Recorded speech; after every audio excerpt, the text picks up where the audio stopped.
Examiner कहीं से भी कोई क्वेश्चन पूछ सकता है। पिछले 2-3 पेपर में हमने देखा है कि वो उस मूड में नहीं है कि सिंपल क्वेश्चन पूछ ले। वो ये चाहता है कि जो बच्चा ढंग से तैयारी कर रहा है उसी के क्वेश्चन हो, तो उसके लिए ये सब चीजें पढ़ना जरूरी है। घात अगर एक होती है तो एक घाती था, एक रेखा में आता था, इसलिए उसको रेखिक समीकरण बोलते थे। घात अगर 2 होगी तो सिंपल सा नाम है उसका द्विघात समीकरण, जिसमें अधिकतम घात 2 होती है। ए का मान 0 नहीं होना चाहिए, क्योंकि ए 0 हो गया तो बन जाएगा रेखिक समीकरण। क्वेश्चन तो आपको किताबों में लिखे मिल जाएंगे, लेकिन ये थ्योरी जो चीज है, जब तक आपको ये नहीं पता चलेगा तो कोई मतलब नहीं है चीजों का। अल्फा प्लस बीटा जो है वो माइनस बी अपॉन ए होता है, और अल्फा इंटू बीटा जो होता है वो होता है सी अपॉन ए आता है। हेलो एवरीवन, मैं नयन जयपाल स्वागत करता हूं आप सभी का। उम्मीद है आप सभी स्वस्थ होंगे, मस्त होंगे और आनंद में होंगे।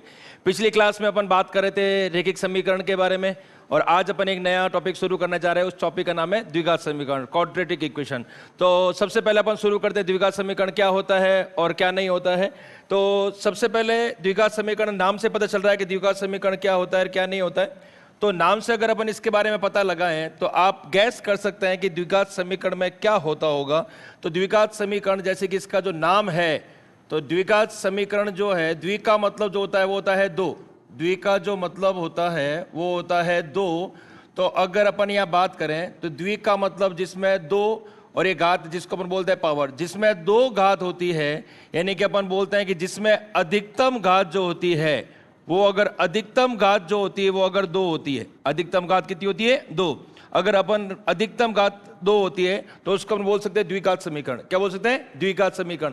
अपन ने बोला था कि जिसमें अधिकतम घात अगर 1 होती है तो उसका नाम अपन ने रखा था एक घाती समीकरण, और उस एक घाती समीकरण को बोलते थे अपन रेखिक समीकरण। क्या बोलते थे सब? रेखिक समीकरण। अगर घात 1 होती थी तो उसको अपन रेखिक समीकरण बोलते थे। अब यहाँ पर घात 2 होगी तो इसलिए अपन इसको बोलेंगे द्विघात समीकरण। यानी कि जो यहाँ पर अधिकतम घात होगी वो अपने पास में होगी सर 2। कितनी होगी? 2। सर इसका समीकरण कैसे होगा? अपन ने पढ़ लिया था, एक बार मैं हल्का फुल्का रिवाइज करता हूँ। अपन ने बोला था कि सर अगर घात 1 है तो इसका जो अपने पिछली क्लास में टॉपिक पूरा पढ़ा था, इसको अपन बोलते थे रेखिक समीकरण। अगर घात अपने पास में 2 होगी, घात कितनी होगी साहब? 2, तो उसको अपन बोलते हैं साहब द्विघात समीकरण, क्योंकि घात 2 है तो द्विघात होती है। सर इसका मतलब अगर घात 3 होगी, घात कितनी होगी सर अपने पास में? 3। अगर घात 3 होगी तो इसका जो नाम अपन ने रखा था वो रखा था त्रिघात समीकरण। तो अगर घात 1 है तो एक घाती समीकरण, और इसी को अपन रेखिक समीकरण बोलते थे। इसके बारे में अपन ने बहुत सारी बातें कर चुके हैं अपन पहले। अगर घात 2 है तो द्विघात समीकरण, और घात अगर 3 है तो त्रिघात समीकरण, है ना। तो ये सब हम डिस्कस कर लिया था, ये अपन पढ़ लिया था, और ये अपना टॉपिक है, और यहाँ से काफी अच्छे क्वेश्चंस बनते हैं, तो ध्यान से बने रहिए। चलते इस टॉपिक के बारे में। अब कोई मुझे ये बोलेगा कि सर मुझे द्विघात समीकरण लिखना नहीं आता, त्रिघात समीकरण लिखना नहीं आता। लिखना नहीं आता है तो कोई बात नहीं, कोई चिंता नहीं करनी है अपने। आप ये बताओ मुझे, अगर द्विघात समीकरण है तो यहां पर अधिकतम घात जो होगी वो तो अपने पास में होगी 2। कितनी होगी सर? 2। तो अधिकतम घात तो अपने पास में 2 हो गई, तो यहां पर अधिकतम घात अपने पास में होगी 2, और फिर अपने पास में आएगी 1, और फिर अपने पास में घात जो आएगी वो आएगी 0। कितनी आएगी सर? 0। पहले आपको द्विघात समीकरण लिखना है, पहले घात लगानी है 2, फिर कितनी लगानी है 1, फिर कितनी लगानी है 0, और अपने यहाँ पे लगाना है ABCD आपको आती होगी। पहले आ गया A, फिर आ गया B, और फिर कितना आ गया C। बीच में लगाना है प्लस, और यहाँ पर जो आएगा वो आएगा 0। कितना आएगा? 0। तो ये अपने पास में बढ़िया सा एक द्विघात समीकरण बन चुका है, क्वाड्रेटिक इक्वेशन बन चुका है। सर यहाँ पर x की घात 0, आपने पढ़ लिया था कि किसी भी संख्या की घात अगर 0 होती है तो उसका मतलब होता है 1। क्या होता है? 1। तो 1 से किसी को मल्टीप्लाई करने से कोई फर्क नहीं पड़ता। तो यहाँ पर आता है ax² plus bx plus c equal to में कितना आता है? 0 आता है। तो ये जो अपने पास में होता है ये होता है द्विघात समीकरण। क्या होता है साहब? द्विघात समीकरण। द्विघात समीकरण में अपन एक बात करते हैं कि सर यहाँ पर a का मान 0 नहीं होना चाहिए। a का मान 0 नहीं होना चाहिए। a का मान 0 नहीं होना चाहिए सर। अब क्यों a का मान 0 हो गया? क्या हो गया? क्योंकि अगर 0 को किसी भी नंबर से मल्टीप्लाई करोगे तो हो जाएगा 0। क्या हो जाएगा साहब? 0। a का मान 0 नहीं होना चाहिए सर। b 0 हो सकता है, c 0 हो सकता है, लेकिन a का मान 0 नहीं होना चाहिए। अब अगर a का मान 0 होगा तो 0 को किसी भी संख्या से गुणा करोगे कितना आ जाएगा? 0। यानी कि ये पूरी संख्या अगर 0 हो गई, 0 इंटू x² प्लस में bx plus c equal to 0 लिखूं तो ये पूरी संख्या हो गई 0। तो पीछे बचा bx प्लस c बराबर 0, क्योंकि ये तो 0 हो गया ना साहब। अब ये अगर 0 हो गया तो जो द्विघात समीकरण था वो अपने पास से बन चुका है रेखिक। क्या बन चुका है? रेखिक। तो यहां पर साफ साफ आपको मना करना है साहब कि a का मान 0 नहीं होना चाहिए। a का मान 0 नहीं होना चाहिए। तो सर ये ABC होते क्या है? वो ABC जो होते हैं वो अपने पास में, कोई भी अपने पास में अचर राशि हो सकती है, तो अपन बोल सकते हैं ABC जो है वो अपन बोलते हैं बिलोंग्स टू। इसका जो मतलब होता है, इसका मतलब जो होता है वो होता है बिलोंग्स टू। क्या होता है? Belongs to. बिलोंग्स टू को अगर हम बात करें तो इसको बोलते हैं संबंधित। क्या कहते हैं? संबंधित। तो यहां पर मैं बात करता हूं कि जो एबीसी जो है वो बिलोंग्स टू जो होता है वो होता है रियल नंबर। क्या होता है साहब? Real number. यानी कि कोई भी नंबर ले सकते हो आप यहां पे बोल सकते हो ए का मान 5 है, 7 है, 10 है, बी का मान -1 है, 5/2 है, 1/2 है, कोई भी मान ले सकते हो। लेकिन बस इतना ध्यान रखना है कि ए 0 नहीं होता। ए 0 नहीं होता। सर क्या बी 0 हो सकता है? बी 0 हो सकता है, सी भी 0 हो सकता है, कोई दिक्कत नहीं, कुछ भी रख लो। मैं बोल रहा हूं एबीसी की जगह आप कुछ भी रख सकते हो। बस एक बात का ध्यान रखना है कि ए 0 नहीं होना चाहिए, क्योंकि जब ए 0 होगा तो द्विघात समीकरण से वो बन जाएगा रेखिक समीकरण। क्या बन जाएगा? रेखिक समीकरण। बहुत ज्यादा सिंपल है। अगर अधिकतम घात 1 है तो एक घातीय समीकरण है, जिसको अपन बोलते हैं रेखिक समीकरण, और अगर घात 2 है तो उसको अपन बोलते हैं द्विघात समीकरण। क्या बोलते हैं साहब? द्विघात समीकरण। अब द्विघात समीकरण है तो इसमें जो अधिकतम घात होती है वो होती है 2। कितनी होती है साहब? 2। तो अधिकतम घात जो होती है वो अपने पास 2 होती है। एक सुंदर सा अपने पास में एक द्विघात समीकरण बन गया है ना। तो अब इसके बारे में अपन डिटेल में बात करते हैं, सर क्या है क्या नहीं है। तो ये द्विघात समीकरण है। अब यहां पर अपन कुछ चीजों के बारे में बात करेंगे, सर क्या है इसके अंदर बात करने लायक। तो अपन एक चीज बोल सकते हैं, एबीसी क्या है। तो मैं यहां बोल सकता हूं कि जो एक्स स्क्वायर का जो गुणांक है, एक्स स्क्वायर का क्या है सर? गुणांक। तो एक्स स्क्वायर का गुणांक है तो उसको अपन बोलेंगे ए। क्या बोलेंगे साहब? ए। और जो एक्स का जो गुणांक है, x का क्या है सब? गुणांक। तो x का गुणांक है उसको अपन बोलेंगे b। और जो अपने पास में अचर संख्या है सर, क्या है? अचर संख्या, वो है c। क्या है? c। जिस गरीब के पास में कुछ भी नहीं है, ना तो एक्स स्क्वायर है ना x है, अकेला अलोन, जिसके पास कोई नहीं है वो c है। कौन है साहब? c। एक्स स्क्वायर के पास वाला कितना होगा? a। x के पास वाला क्या होगा? b। और जिसके पास कोई नहीं है वो होगा c। कितना होगा? c। Very very easy. अब अपन बात कर सकते हैं, घात अगर 1 होती है तो एक घाती था, एक घाती का ग्राफ रेखिक, एक रेखा में आता था, इसलिए उसको रेखिक समीकरण बोलते थे। घात अगर 2 होगी, घात क्या होगी? 2, तो सिंपल सा नाम है उसका द्विघात समीकरण, जिसमें अधिकतम घात 2 होती है। ए का मान 0 नहीं होना चाहिए, क्योंकि ए 0 हो गया तो बन जाएगा रेखिक समीकरण। क्या बन जाएगा? रेखिक समीकरण। बाकी एबीसी जो है वो रियल नंबर है, कोई भी संख्या हो सकती है, भिन्न में लिख सकते हो, माइनस में लिख सकते हो, रूट में लिख सकते हो, कोई दिक्कत नहीं है। एक्स स्क्वायर के पास वाला जो होता है वो होता है ए होता है, एक्स के पास वाला जो होता है वो बी होता है, और जिसके पास कुछ नहीं है, अकेला आदमी है, तो वो सी होगा। क्या होगा? सी। चलिए अपन इसके बारे में और बात करते हैं। तो अगर अपन वापस एक बार इसके बारे में और डिस्कस करें तो ये अपन ने बोला कि जो द्विघात समीकरण है, द्विघात समीकरण अपन ने बोला कि सर ये होता है ए एक्स स्क्वायर। क्या होता है? ए एक्स स्क्वायर प्लस में आता है बी एक्स प्लस में सी इक्वल टू क्या आता है? 0 आता है साहब। बिल्कुल सही बात है। एक सर ए का मान 0 नहीं होता, बिल्कुल सही है। सर ए बी जी जो सी होता है वो रियल नंबर होता है, ये भी बिल्कुल सही है। सर और बताओ इसके बारे में, और अपन क्या क्या बात कर सकते हैं। और अगर इसके बारे में बात करें तो अगर रेखिक समीकरण था और उसमें एक ही चर था, रेखिक समीकरण में कितना था? एक ही चर। जैसे कि मैं आपके सामने लिखता हूं 5x - 10 = 0। इसमें अगर एक ही चर है तो मैंने क्या बोला? x का मान निकालना है, माइनस वाला कहां जाएगा? प्लस में, और गुणे वाला कहां जाएगा? भाग में। तो x का मान जो आएगा वो आएगा 2। कितना आएगा? 2। तो x का मान का मतलब ये था कि अगर x की जगह क्या रखें कि 0 आ जाए, क्या रखें कि क्या आ जाए? 0। तो अपन यहां पर x की जो मान रखते थे वो रखते थे 2। तो 5 × 2 क्या? 10, 10 × 10 क्या होता था? 0। यानी कि x की जगह क्या रखें कि 0 आ जाए, तो अपन 2 रखते थे। तो मेरे कहने का मतलब यह है कि अगर रेखिक समीकरण था तो यहां से जो x का मान जो आता था वो आता था 1। मैं एक चर के बारे में बात कर रहा हूं, 2 चर की तरह बात नहीं कर रहा हूं, मैं एक चर के बारे में बात कर रहा हूं। अगर एक समीकरण और एक चर है तो उसमें x का मान भी जो आएगा वो आएगा 1। कितना आएगा? 1। सर इसका मतलब आप क्या कहना चाहते हो कि अगर मान लो एक जो चर है और एक ही समीकरण, एक ही मान आएगा? बिल्कुल एक ही मान आएगा। और वो x अक्ष को भी जो कट करेगा वो एक बार कट करेगा। x अक्ष को भी कट कितनी बार करेगा? एक बार। तो अपन ने पढ़ा था कि रेखिक समीकरण में ग्राफ सीधी रेखा में आता है, सीधी रेखा में आता है तो वो आगे अगर उसको बढ़ाओगे तो x अक्ष को एक बार काटेगा। क्या काटेगा? एक बार। यानी कि अगर एक ही चर है, एक ही समीकरण, x का मान भी कितना आएगा? 1। और वो जो x अक्ष को काटेगा वो भी काटेगा एक बार। कितनी बार कटेगा? एक बार। तो सर इसका मतलब आप क्या कहना चाहते हो? मैं आपसे ये कहना चाहता हूं कि अगर यहां पर अपने पास में अधिकतम घात 2 है, अधिकतम घात कितना है? 2। तो अगर अपन यहां बात करें कि जो इसमें अपने पास में अधिकतम जो घात है, अधिकतम घात जो है वो अपने पास में 2 है। अधिकतम घात कितनी है? 2। तो अधिकतम घात 2 है तो इसका मतलब अपने पास में अधिकतम जो शून्यांक है, ठीक है ना, शून्यांक बोल सकते हो, और इसको जो मूल बोल सकते हो। तो शून्यांक और जो मूल आएंगे वो भी आएंगे 2। कितने आएंगे? 2। यानी कि जो इसमें अपन अब बात करते हैं अधिकतम जो शून्यांक है, मूल है, वो आएंगे 2। कितने आएंगे? 2। यानी कि जो x का जो मान होता है उसी को अपन बोलते हैं शून्यांक। क्या बोलते हैं? शून्यांक। ऐसा मान जिसके ऊपर समीकरण शून्य के बराबर हो जाए यानी कि राइट हैंड साइड आ जाए। जनरली राइट हैंड साइड में 0 होता है, क्यों? क्योंकि अपन बाकी सबको एक तरफ लेकर आ जाते हैं। बाकी सब अगर एक तरफ आएंगे तो राइट हैंड साइड में कुछ नहीं बचेगा, तो बचेगा 0। यानी कि x का ऐसा मान जिसके ऊपर 0 आ जाए। क्या आ जाए? 0, है ना, शून्य आ जाए, उसको हम बोलते हैं शून्यांक। क्या बोलते हैं? शून्यांक। और इस शून्यांक का जो नाम है वो होता है मूल। क्या होता है? मूल, है ना। रूट्स बोल सकते हो, जीरोस बोल सकते हो, शून्यांक बोल सकते हो, वैल्यू ऑफ एक्स बोल सकते हो, एक्स का मान बोल सकते हो। तो सारा एक ही चीज है। तो यहां पर अधिकतम घात 2 होती है, द्विघात समीकरण हो गया, क्योंकि द्विघात 2 घात, है ना। ए 0 नहीं होता क्योंकि रेखिक हो जाएगा। एबीसी कोई भी वास्तविक संख्या हो सकती है। अधिकतम घात 2 है, अधिकतम शून्यांक मूल होंगे, वो भी कितने होंगे? 2। कितने होंगे साहब? 2। सर एक बात और बताओ कि आपने जब रेखिक समीकरण पढ़ाया था तो आपने बोला था कि एक्स अक्ष को एक बार काटता है। कितनी बार काटता है साहब? एक बार। मैंने बिल्कुल सही बोला था। अगर मान लो रेखिक समीकरण है तो एक्स अक्ष को एक ही बार काटेगा, कोई सीधी रेखा जाएगी। तो सर इसका ग्राफ हमें बताओ, क्योंकि कई बार एग्जाम में आपके सामने ग्राफ भी पूछ लेता है कि जो द्विघात समीकरण का जो ग्राफ होता है वो कैसा होता है। द्विघात समीकरण का जो ग्राफ होता है वो या तो इसको बोल दो यू शेप। क्या बोल दो? U shape. यू शेप होता है, यू होता है ना ऐसा।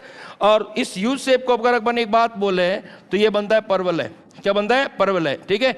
ये अपने पास में पैराबोला जो होता है, इंग्लिश में बोले पैराबोला होता है, और अगर हिंदी में बोले तो होता है परवलय। क्या होता है? परवलय। तो आपसे क्वेश्चन पूछ सकता है थ्योरी के रूप में कि द्विघात समीकरण का जो ग्राफ होता है वो कैसा होता है। पहला बोलेगा रेखिक, फिर बोलेगा परवलय, है ना, फिर वर्ताकार, फिर ऐसे कुछ ऑप्शन दे देगा। तो वहां पर आपको ध्यान रखना ये यू शेप होता है, परवलय बोलते हैं इसको। अब यहां तो क्या होगा कि इसकी जो मुंडी होगी, इसका जो ये शेप होगा, ये होगा अपवर्ड, यानी ऊपर की तरफ होगा। क्या होगा? ऊपर की तरफ। या फिर इसका जो शेप होगा वो होगा डाउनवर्ड। क्या होगा? डाउनवर्ड, नीचे की तरफ होगा। यानी या तो इसकी मुंडी ऊपर होगी और या फिर इसकी मुंडी क्या होगी? नीचे। यानी ये जो यू शेप या तो सीधा बनेगा या फिर क्या बनेगा? उल्टा। या तो ऊपर की तरफ होगा या नीचे की तरफ होगा। सर हमको क्या पता चलेगा कि सर कब ऊपर होगा और कब नीचे होगा? मैं चाहता हूं कि थोड़ा अपन पढ़ रहे हैं तो थोड़ा सा ढंग से पढ़ें, क्योंकि एग्जामिनर कहीं से भी कोई क्वेश्चन पूछ सकता है। और एग्जामिनर ने ये पिछले 2-3 पेपर में हमने देखा है कि वो उस मूड में नहीं है कि सिंपल सिंपल क्वेश्चन पूछ ले। वो ये चाहता है कि जो बच्चा ढंग से तैयारी कर रहा है उसी के क्वेश्चन हो। तो उसके लिए ये सब चीजें पढ़ना जरूरी है। अगर मान लो ए होता है एक्स स्क्वायर का गुणांक, तो मैं अगर आपके सामने यहां पर लिखूं तो मैं बोल रहा हूं कि अगर एक्स स्क्वायर का गुणांक जो है वो पॉजिटिव है। क्या है? पॉजिटिव। एक्स स्क्वायर का गुणांक का मतलब अगर मैं बोलूं ए पॉजिटिव है, ए क्या है? पॉजिटिव, तो इसका जो मुंह होगा वो ऊपर की तरफ होगा, यानी कि अपवर्ड होगा, ऊपर की तरफ होगा। और अगर ए नेगेटिव है, ए कैसा है साहब? नेगेटिव। अगर ए नेगेटिव है तो ये जो होगा ये होगा डाउनवर्ड। क्या होगा? डाउनवर्ड। यानी कि अगर ये एक्स स्क्वायर का गुणांक प्लस का है, धनात्मक है, तो ये ऊपर की तरफ जाएगा। और एक्स स्क्वायर का गुणांक अगर ऋणात्मक है तो ये आएगा नीचे की तरफ। क्या आएगा? नीचे की तरफ। वापस सुनिएगा, द्विघात समीकरण दो घात जिसमें अधिकतम घात कितनी होती है? 2, उसको बोलते हैं द्विघात समीकरण। क्या बोलते हैं साहब? द्विघात समीकरण। उसमें ए 0 नहीं होगा क्योंकि रेखिक हो जाएगा। एबीसी बाकी कोई भी संख्या हो सकती है। जितनी घात होती है, याद से सुनिएगा, जितनी घात होती है उतने ही अधिकतम हल होते हैं। और उसमें चर राशि एक होनी चाहिए, आपको पता है। अगर एक चर है तो अधिकतम हल कितना होगा? 1। और अगर मान लो अपने पास में अधिकतम घात 2 है, अधिकतम घात कितनी है? 2। यानी घात के बारे में बात करें, अगर अधिकतम घात 1 है और एक चर है तो एक ही हल आएगा। और अगर मान लो एक चर है, घात 2 है, घात कितनी है? 2, तो 2 हल आएंगे। तो यहां पर अपने पास में घात 2 है तो इसके जो हल होंगे यानी कि शून्यांक मूल जो है वो 2 होते हैं। कितने होते हैं? 2। अब हो सकता है कि दोनों सेम हो जाए, हो सकता है दोनों क्या हो जाए? सेम। और ऐसे कई द्विघात समीकरण भी अपन पढ़ेंगे जिसका वास्तविक हल भी नहीं हो सकता, यानी कि जिसका हल ही नहीं होता। एक बात को समझिएगा, मैं आपसे ये कह रहा हूं, एक तो मैं बोलूं 2 हल और एक मैं बोलूं अधिकतम 2 हल। अधिकतम 2 हल, अधिकतम 2 हल में और 2 हल में क्या फर्क है? कोई बच्चा बोलेगा सर क्यों मजे ले रहे हो आप, बात तो एक ही है ना, बात अलग अलग है। मैं बोल रहा हूं आपको मम्मी ने बोला कि 2 घंटे खेलना है, 2 घंटे खेलना है, 2 लड्डू खाने हैं, तो 2 लड्डू खाने मतलब 2 ही खाने हैं। आप उसमें डैड 1 नहीं काट सकते। 2 का मतलब कितना बोला है? 2, है ना। कहीं शादी में गए हैं, मम्मी ने लिफाफा दिया है 500 रुपए का, तो मम्मी आपसे बोलेगी भाई भरपेट के खाना खा ले। फिर घर पे जाके कहा कि मुझे भूख लगी है, तो मम्मी कहे मैं खाना नहीं बनाने वाली, तो मम्मी बोलेंगे अपने 5 लड्डू तो खाने खाना है, 5 गुलाब जामुन तो खाने खाना है, क्योंकि मम्मी को पता है घर पे जाओगे आप बोलोगे मम्मी भूख लगी है, तो मम्मी कहे नहीं 500 रुपये दिया फिर घर पे खाना बनाओ, मेरे से नहीं होने वाला। तो सिंपल सा मम्मी ने बोला 5 का तो मतलब 5 ही लड्डू खाना है, ठीक है। तो 5 का मतलब 5, ना तो कम और ना ज्यादा, ठीक है ना। मम्मी ज्यादा कहे तो अलग बात है कि नहीं, 5 का बोला 5 आपको खाना है। अगर मान लो कि घर पे मान लो मिठाई लेकर आए, पापा को मिठाई लेकर आए हैं, आपकी मन पसंदीदा मिठाई है, फ्रिज में पड़ी है, तो मम्मी बोले कि बेटा ज्यादा से ज्यादा 5, ज्यादा से ज्यादा 5। अब 5 ज्यादा से ज्यादा 5 का मतलब ये होगा कि आप या तो 1 पीस खाओ या 2 पीस का हो या 3 पीस का हो या 4 का हो या 5 का हो, 5 से ज्यादा नहीं खा सकते। अधिकतम 5 का मतलब 5 से ज्यादा नहीं हो सकता है ना, 5 से कम तो हो ही सकता है। अगर मैं एक मिठाई खाऊं, 1 पीस खाऊं, तो मम्मी राजी, मम्मी ने 5 का तो बोले ज्यादा ज्यादा 5 खा ले, इससे ज्यादा नहीं खाएगा कोई, सबके खानी है तो वो अकेला ही डब्बा चाट जाएगा, तो बाकी वाला कौन क्या खाएगा, इसलिए 5 से ज्यादा नहीं खाएगा, सबको खानी है मिठाई, एक फिर तो घर में लड़ाई करवा दे। तो अधिकतम 5 का मतलब या तो आप 1 पीस खा सकते हो, 2 पीस या 3 पीस या 4 पीस या 5 पीस। तो अधिकतम का मतलब मैं इसलिए बोल रहा हूं, या तो यहाँ पर x का मान जो होगा वो 1 आएगा, क्या आएगा 1, या कितने आएंगे 2, या फिर आएगा ही नहीं। अधिकतम 2 का मतलब या तो होगा ही नहीं, या 1 होगा या 2 होगा, उससे ज्यादा नहीं होगा। अगर मैं बोलता सिर्फ 2, तो अब कई ऐसे द्विघात समीकरण है जिसमें x का मान आता ही नहीं है ना, यानी कि उसके जो मूल होते हैं वो काल्पनिक होते हैं। क्या होते हैं? काल्पनिक, नो रियल रूट्स, है ना, x का मान निकलता ही नहीं है। तो आप बोलोगे सर आपने तो कहा था 2 मान निकलेंगे, निकाल के बताओ 2 मान, तो साहब मैं घर से थोड़ी लाऊंगा। तो इसलिए मैं बोल रहा हूं अधिकतम 2 हो सकते हैं, उससे कम भी हो सकते हैं, हो सकता है x का मान 1 ही आए, दोनों बराबर आगे पढ़ेंगे अपन, और हो सकता है x का मान आए नहीं, x का मान आए नहीं। तो अधिकतम 2 बोलने का मतलब ये होगा कि या तो x का मान आएगा ही नहीं, या फिर 1 आएगा, या कितना आएगा 2 आएगा। 3 सिचुएशन ही पॉसिबल है, चौथी चीज पॉसिबल नहीं है। या तो x का मान आएगा ही नहीं, नो रियल रूट्स, काल्पनिक मूल होंगे, या फिर 1 मान निकलेगा x का, या x के 2 मान निकलेंगे। इसलिए मैं यहां पर थोड़ा फोकस कर रहा हूं अधिकतम, क्या बोला है अधिकतम, क्योंकि मैं यहाँ 2 घात लिख देता आप तो गले पड़ जाते कि नहीं सर निकाल के बताओ 2 मान, आपने तो बोला था 2 मान आएंगे, मैं कहां से लाऊंगा भाई। तो इसलिए मैं बोल रहा हूं कि जितनी घात होती है उतने अधिकतम मान होते हैं, है ना, या तो 2 होगा या 1 होगा या होगा ही नहीं। और इसका जो ग्राफ बनता है वो परवलय शेप बनता है, यू शेप बनता है। मुंडी ऊपर कब होगी? जब ए पॉजिटिव होगा, ए क्या होगा? पॉजिटिव। और मुंडी नीचे कब होगी? जब ए कैसा होगा? नेगेटिव। यानी कि अगर एक्स स्क्वायर का गुणांक प्लस का है तो वो ऊपर की तरफ जाएगा, और एक्स स्क्वायर का गुणांक नेगेटिव है तो वो नीचे की तरफ आएगा, क्या आएगा? नीचे की तरफ। सर एक बार वापस बोल दो फटाफट, देखो अगर अधिकतम घात 2 है तो उसको बोलेंगे द्विघात, क्या बोलेंगे? द्विघात। ए 0 नहीं होना चाहिए, क्योंकि अगर ए 0 हो गया तो वो रेखिक समीकरण बन जाएगा। जितनी अधिकतम घात उतने ही हल होते हैं। अधिकतम घात कितनी है? 2, तो हलों की संख्या भी कितनी होगी? 2। इसका ग्राफ परवलय बनता है, पैराबोला बनता है। क्या बनता है? पैराबोला। ऊपर या फिर क्या होगा? नीचे। चलो यहां तक हमको समझ में आई सर। अब इसमें जो 2 मान होते हैं तो जनरली अपन बात करते हैं कि इसके जो 2 मान, अगले पेज में लिखते हैं अपन। तो यहां पर अपन ने लिखा ax² प्लस में लिखा अपन है bx प्लस में लिखा c इक्वल टू क्या लिखा? 0। ठीक है ना। कहानी वो की वो है, a 0 नहीं होना चाहिए और abc जो है वो रियल नंबर है।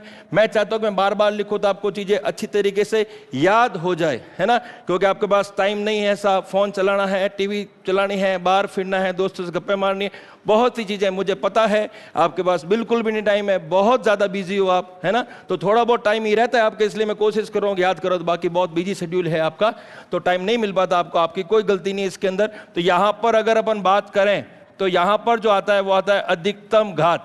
अधिकतम घात वो होती है 2। तो इसमें जो अधिकतम जो शून्यांक है, अधिकतम क्या है? शून्यांक, वो भी जो आएंगे वो कितने आएंगे? 2 आएंगे। ठीक है। फिर अपन ने बोला कि ग्राफ रफ अपन ने पढ़ लिया। अब इसको जो आता है वो आता है हल करने की विधि।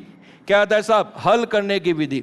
तो इसको जो हल करने की जो विधियां आती है वो कौन कौन सी है सर? तो हल करने की जो विधियां आती है, जैसे कि अपन अगर रेखिक समीकरण के अंदर बात करें तो रेखिक समीकरण के अंदर हल करने की विधि के नाम पे एक तो अपन ने पढ़ा था प्रतिस्थापन।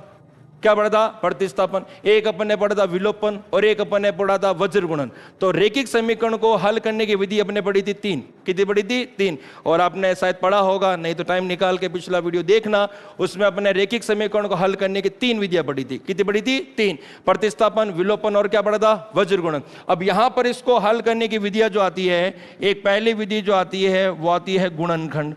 क्या आती है साहब? गुणनखंड विधि आती है। एक इसका नाम गुणनखंड विधि से सॉल्व कर सकते हैं। दूसरा जो इसको अपन सॉल्व कर सकते हैं उसका नाम आता है द्विघाती सूत्र। क्या आता है साहब? द्विघाती सूत्र। या फिर इसको अपन एक और इसका फेमस नाम है, अब तो इन्होंने किताबों में से हटा दिया, ठीक है ना, लेकिन जो पुराने भाई लोग पढ़े हुए हैं उन्होंने इस नाम से पढ़ा होगा इसको। इसको बोलते हैं श्रीधर आचार्य। श्रीधर आचार्य। श्रीधर आचार्य जो है वो विधि आती है। तो श्रीधराचार्य विधि क्या होती है, या श्रीधराचार्य फॉर्मूला क्या होता है? पहला गुणनखंड विधि है, दूसरा द्विघाती सूत्र या श्रीधराचार्य आता है, तीसरा एक आता है पूर्ण वर्ग आता है, जो कि अपन नहीं पढ़ेंगे। कि सर क्यों नहीं पढ़ेंगे? क्योंकि ये सब्जेक्टिव है सब। क्या है? सब्जेक्टिव। ठीक है ना, कोई मेरा भाई मैथ्स का होगा तो उसको पता होगा कि ये क्या होता है, अपन को नहीं पढ़ना, ये सब्जेक्टिव में आता है। वैसे नाम लिखा है, कोई आपसे ये पूछ ले, है ना, ये भी एक सब्जेक्टिव क्वेश्चन पूछ सकता है। अपन दुनिया भर का पढ़ के गए कि निम्नलिखित में से कौन कौन सी विधि द्विघात समीकरण को हल करने के लिए उपयोग में ली जा सकती है? पहला गुणनखंड, दूसरा द्विघाती सूत्र या श्रीधराचार्य सूत्र, एक ही बात है। तीसरा अपने पास में पूर्ण वर्ग, क्या होता है? पूर्ण वर्ग विधि। तो विधि का नाम भी पूछ सकता है, इसलिए मैंने आपके सामने लिखा है। इसमें डाल देगा विलोपन, तो आपको पता है विलोपन तो रैखिक समीकरण में करते हैं, तो सिंपल सी बात है। अब ये द्विघात समीकरण क्या होता है, इसके बारे में अपन खूब सारी चर्चा करेंगे, गुणनखंड विधि के बारे में और द्विघात सूत्र के बारे में। आप यकीन मानिए इस चीज का कि एग्जाम्स के अंदर डायरेक्टली द्विघाती सूत्र पूछा हुआ है कि निम्नलिखित में से द्विघाती सूत्र कौन कौन सा है या श्रीधराचार्य सूत्र कौन कौन सा है, तो अपन उसके बारे में बात करते हैं। ठीक है, तो श्रीधराचार्य के बारे में पहले बात करते हैं। तो यहां पर जो अपने पास में आता है वो आता है ax² क्या आता है? ax² plus bx plus c बराबर कितना हो गया? 0। जो द्विघाती सूत्र होता है साहब, वो क्या होता है, इसके बारे में अपन बात करते हैं। द्विघाती सूत्र जो होता है वो अपने पास में आता है x, जो x का मान आएगा वो कितना आएगा सर? वो आएगा माइनस का b, फिर आएगा प्लस और कितना आएगा? माइनस, और वो आएगा रूट ऑफ b² माइनस आएगा 4ac, और अपॉन में जो आएगा वो आएगा 2a। तो यहां पर द्विघाती सूत्र जो आता है वो आता है माइनस का b plus minus root of b² minus 4ac, upon में कितना आएगा? 2a।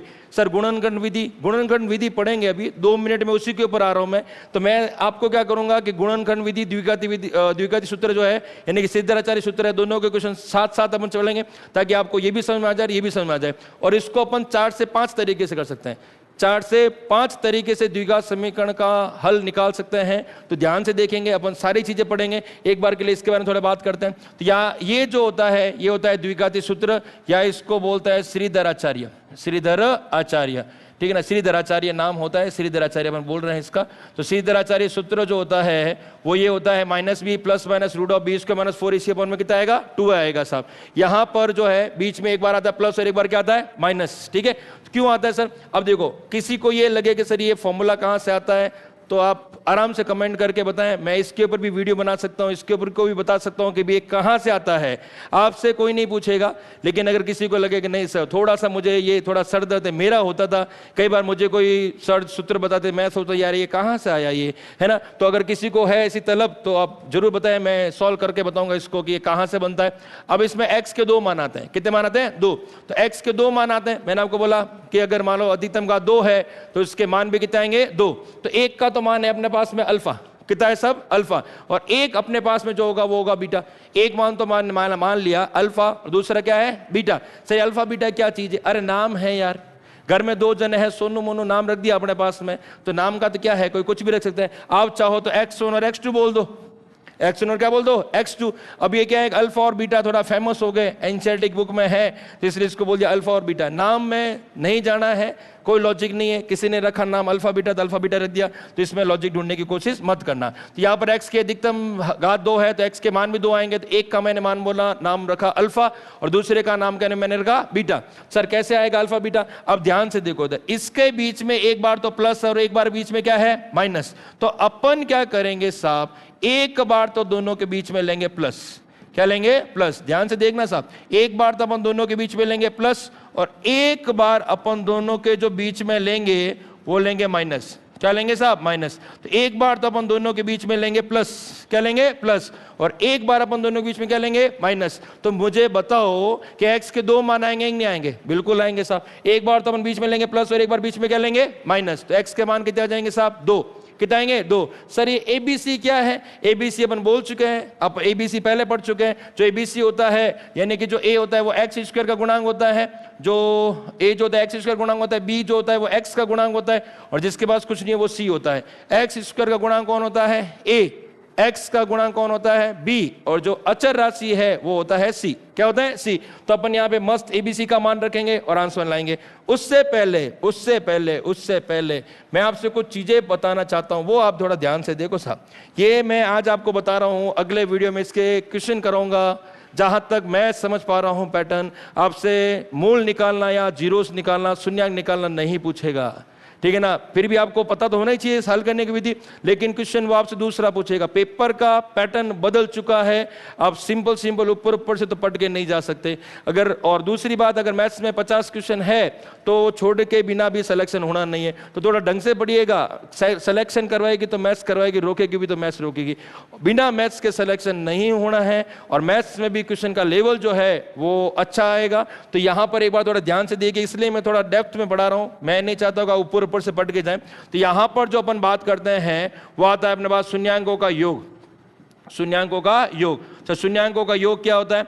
तो मैं चाहूं तो आपको डायरेक्टली भी लिख सकता हूं कि भाई याद कर लो, लेकिन मुझे लगता है कि थोड़ी मेहनत करो, आप मेहनत की जरूरत है, थोड़ी सी मेहनत करो। तो शून्यांकों का योग जो होता है, एक आता है अल्फा और एक कितना आता है अपने पास में बीटा। क्या आता है साहब? बीटा। तो एक अपने पास में आता है अल्फा और एक जो अपने पास में आएगा वो आएगा बीटा।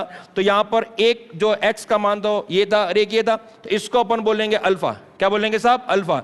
और इसका नाम क्या रखा अपन ने? बीटा। एक्स के दो माना है, एक को मैंने बोला अल्फा है साहब, क्या है? अल्फा, और एक कौन सा है? बीटा। चुन्नू मुन्नू है, ठीक है। तो एक को अल्फा बोल दिया, एक को क्या बोल दिया? बीटा। तो मैं यहां पर ये निकालता हूं sum of zeros, sum of zeros, मूलों का योग। तो यहां पर मैंने एक तो बोला अल्फा और एक को क्या बोला? बीटा। तो आपको कुछ नहीं करना है, वैल्यू पुट करनी है। अल्फा की वैल्यू रखी -b plus root of B square minus कितना आएगा? 4ac, और अपॉन में आएगा 2a, है ना। फिर बीच में मैंने लगा दिया प्लस, फिर आएगा माइनस का b माइनस का root of B square minus 4ac, और अपॉन में कितना आएगा? 2a। एक बार तो दोनों के बीच में है सर प्लस, क्या है साहब? प्लस, और एक बार दोनों के बीच में क्या है साहब? माइनस। तो एक बार तो आया अल्फा और एक कौन है? बीटा। अब जोड़ना तो आपको आता होगा, है ना, इतने होशियार तो आप हैं। तो यहां पर अपने पास में इसके नीचे जो लिखा हुआ है वो लिखा हुआ है 2a। क्या लिखा हुआ है? 2a। और इसके नीचे भी जो लिखा हुआ है वो क्या लिखा हुआ है? 2a। तो मैं यहां पर अल्फा प्लस बीटा निकालूं तो आपको पता है कि जब भिन्न होती है, क्या होती है? भिन्न। तो जब भिन्न होती है तो अपन लेते हैं एलसीएम। क्या लेते हैं साहब? एलसीएम। कैल्शियम नहीं, एलसीएम। क्या लेते हैं? एलसीएम। तो एलसीएम आएगा 2a। तो यहां पे आएगा -b plus root of B square minus कितना आएगा? 4ac, प्लस माइनस कितना होगा? माइनस, और यहां से प्लस माइनस कितना आएगा? माइनस। तो यह आएगा root of B square minus कितना आएगा? 4ac। तो बी स्क्वायर माइनस 4ac से बी स्क्वायर माइनस 4ac क्या हो गया? Cancel out. तो यहां पर आएगा alpha plus beta, alpha plus beta. तो जो अल्फा प्लस बीटा आएगा सर, अल्फा प्लस बीटा आएगा -b, और दूसरा भी है -b। ये तो कट गया, ये प्लस का, एक इसका माइनस का। अब -b कितना होगा? माइनस का 2b, और नीचे आएगा 2a। तो 2 से 2 क्या हो गया? Cancel out. तो पहले एक चीज बनी है चमचमाती हुई कि अल्फा प्लस बीटा जो बना है वो बना है -b/a, ठीक है ना। तो मैं पक्का कह रहा हूं ये आपसे एग्जाम में जरूर पूछेगा, अल्फा प्लस बीटा, है ना। अल्फा प्लस बीटा -b/a नहीं पूछ, डायरेक्ट नहीं पूछना है, लेकिन इसका कहीं यूज जरूर होगा, क्वेश्चन आपसे जरूर पूछेगा। ऐसे क्वेश्चन अपन डिस्कस करेंगे जिसमें अपन को इसकी जरूरत पड़ेगी। तो अल्फा प्लस बीटा जो होता है वो होता है -b/a, माइनस का b/a। तो ये अपने पास में आता है शून्यांकों का योग। शून्यांक कौन कौन से? अल्फा और बीटा। अल्फा बीटा दो माना है एक्स के, एक का अपने नाम रखा अल्फा और दूसरे का क्या रखा? बीटा। तो शून्यांकों का योग जो है वो है अल्फा प्लस बीटा, और वो होता है माइनस का b/a, माइनस का b/a। अब चलिए, ये शून्यांकों का योग हो गया। अब अपन जो पढ़ रहे हैं वो पढ़ रहे हैं शून्यांकों का गुणनफल। शून्यांकों का गुणनफल पढ़ रहे हैं सर। तो शून्यांकों का गुणनफल क्या होता है साहब? तो शून्यांकों का जो गुणनफल है आप खुद करें ध्यान से, कि एक जो है अल्फा और एक कौन सा है? बीटा। पहले मैंने आपको वैल्यू बता दी, अल्फा क्या था? अल्फा था -b plus root of B square minus 4ac, upon में कितना आएगा? 2a। किसी को ये भी पढ़ना है कि सर ये कहां से आता है, तो ये भी पढ़ा देंगे अपन, ठीक है ना। अपने पास में हर सवाल का जवाब है। -b plus root of B square minus 4ac upon 2a। एक बार बीच में लिया प्लस, और एक बार अपन बीच में जो लेंगे सर वो अपन लेंगे माइनस। क्या लेंगे? माइनस। तो एक बार तो इनके बीच में आया प्लस, और एक बार बीच में क्या आया? माइनस, ठीक है, कोई दिक्कत नहीं। ये दोनों के बीच में कोई निशान नहीं, मतलब गुणा हो रहा है। क्या हो रहा है? गुणा। क्या है? Alpha into beta, alpha into beta. अब ध्यान से देखिए साहब, अब इसको अगर हल करें, ठीक है ना, आप में से कोई धुरंधर खिलाड़ी है तो एक बात बताओ, इन दोनों के बीच में क्या है? प्लस, और इन दोनों के बीच में क्या है? माइनस। के माटसा सर जी ये फॉर्मूला बन गया a+b और a-b, a+b और a-b। सर ये कौन सा फॉर्मूला होता है? a+b और a-b आपने पढ़ा होगा। a स्क्वायर माइनस क्या होता है? b square. नहीं पढ़ा तो अपन ये भी पढ़ेंगे। a+b और a-b जो होता है वो होता है a स्क्वायर माइनस क्या होता है? b square. देखिए इधर ये a+b और ये a-b, तो ये बना a square minus b square, a square minus b square. यहाँ पर a square minus b square बना, तो सर बनाए a square minus b square. तो ये है a का स्क्वायर, ध्यान से देखो, ये है a, ए का स्क्वायर, बीच में आएगा माइनस, क्या आएगा माइनस, और ये होगा बी का स्क्वायर। ठीक है, यहां तक मुझे नहीं लगता किसी को दिक्कत होनी चाहिए।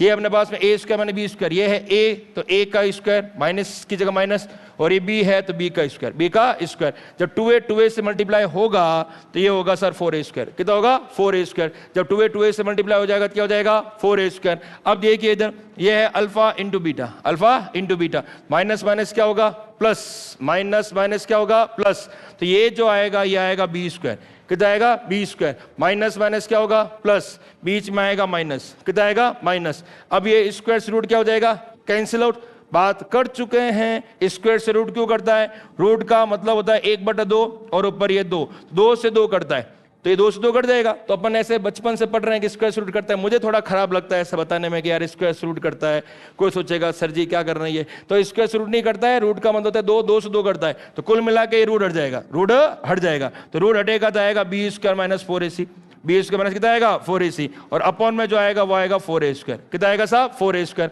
अब ध्यान से देखिए इधर, अब यहां पर इसको ब्रैकेट को ओपन करें तो ये प्लस वाला जो होगा वो होगा माइनस, और ये जो माइनस वाला होगा वो क्या होगा प्लस, और अपॉन में आएगा 4a स्क्वायर। तो बी स्क्वायर से बी स्क्वायर क्या हो गया कैंसिल आउट। तो अब जो बना वो बना alpha into beta, alpha into beta.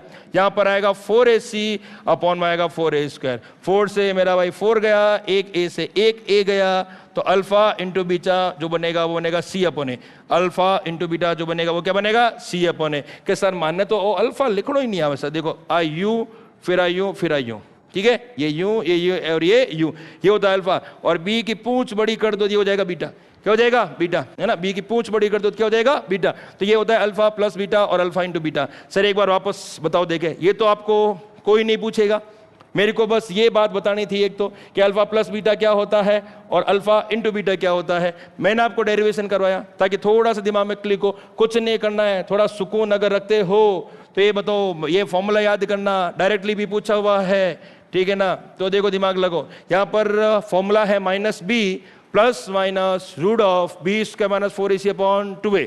वापस बोलेंगे आप minus B plus minus root of B square minus 4ac upon 2a।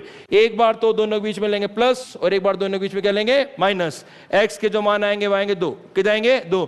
एक का नाम अपन ने रखा अल्फा और दूसरे का मान रखा अपन ने बीटा। तो एक बार तो अपन ने इन दोनों का योग किया, क्या किया योग। तो एक बार तो अपन ने निकाला alpha plus beta, alpha plus beta. जो अल्फा प्लस बीटा निकाला है वो आया है माइनस का बी अपॉन ए, माइनस का बी अपॉन ए। और एक बार अगर अपन दोनों का गुणनफल करें, अब प्लस माइनस करना आपको आता होगा यार, एलसीएम एलसीएम लो, बाकी कोई दिक्कत नहीं है, याद रख लेना, ठीक है ना।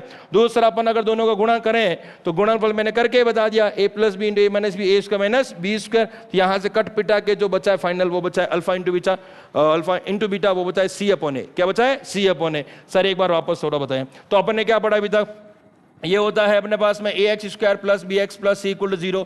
इसकी पूरी कुंडली खोल के निकालता है। अपन ने क्या बोला, ए नॉट इक्वल टू 0 और ए बी सी जो है वो कोई भी रियल नंबर हो सकता है, बट ए 0 नहीं होना चाहिए। ए अगर 0 हो गया तो हो गया रैखिक। तो यहां पर अगर अधिकतम घात जो होगी वो आपको पता है द्विघात, यानी घात कितनी होनी चाहिए 2, तो अधिकतम घात जो होगी वो कितनी होगी 2।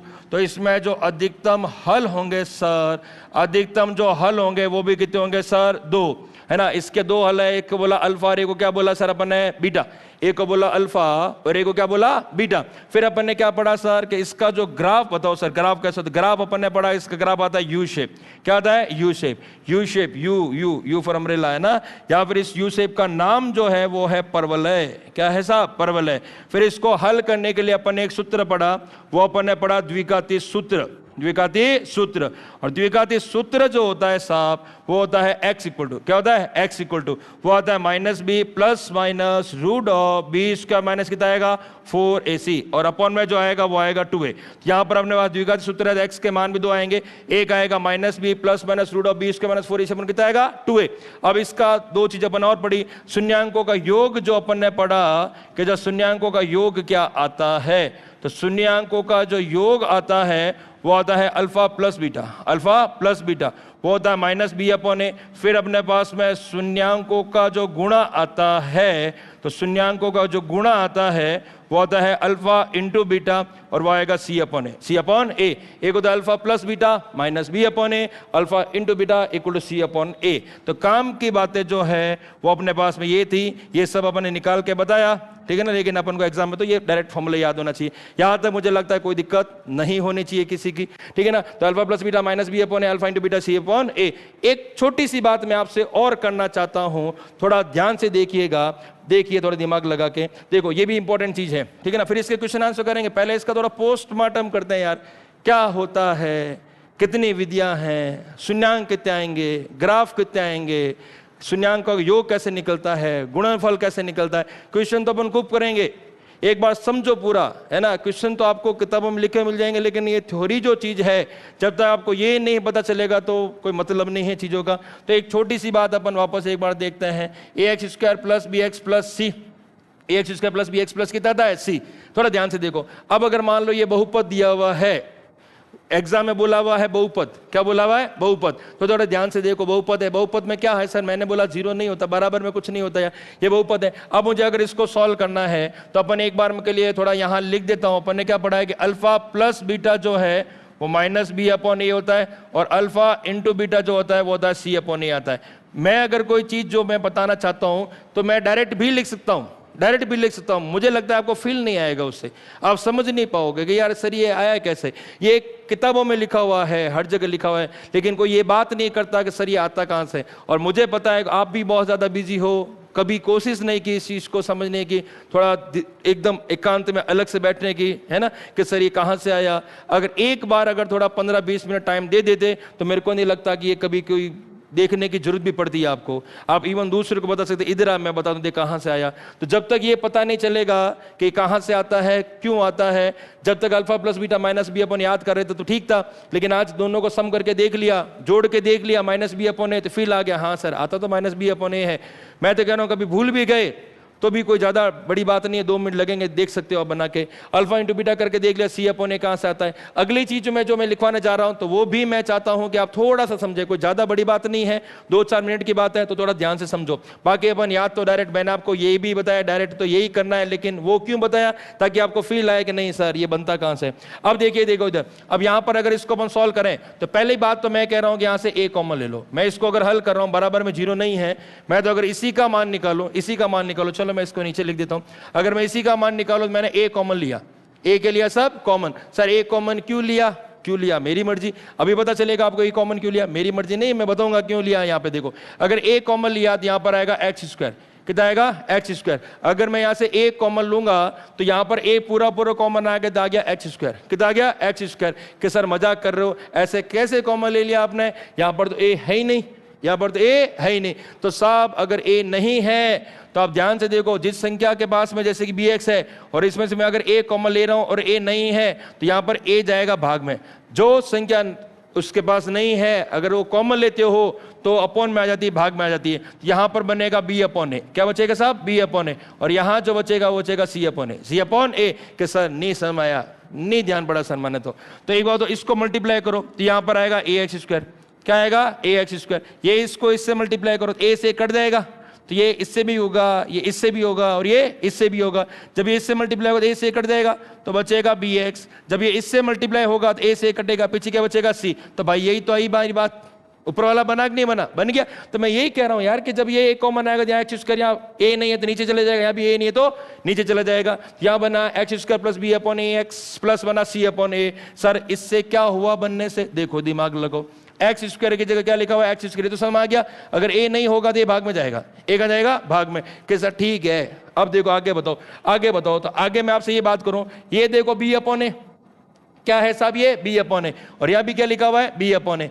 थोड़ा दिमाग लगाओ, अगर मैं इस बी अपॉन ए की वैल्यू निकालूं तो माइनस इधर जाएगा कि नहीं जाएगा, ध्यान से देखो। बी अपॉन ए का मान बोलो, बी अपॉन ए का मान बोलोगे, माइनस इधर जाएगा।